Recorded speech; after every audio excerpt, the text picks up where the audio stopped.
Hello kids, আজকে আমি তোমাদের জন্য সায়েন্সের আরও একটি ওয়ার্কশিট নিয়ে এসেছি। চলো দেখি আজকের ওয়ার্কশিটে কী আছে। আজকের ওয়ার্কশিটে আছে দেখো রাইট, ট্রু অর ফলস। সেখানে টি অর এফ লিখতে হবে।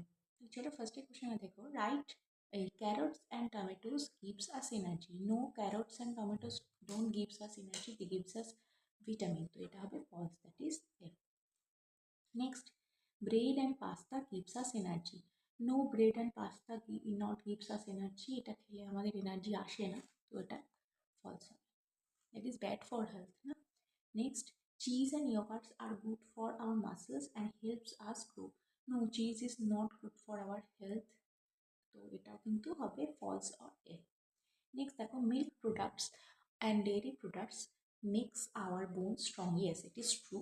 মিল্ক অ্যান্ড ডেয়ারি প্রোডাক্ট আমাদের বোনসকে শক্ত করতে সাহায্য করে। তাহলে দেখো এখানে কিন্তু বেশিরভাগটাই ফলস হলো।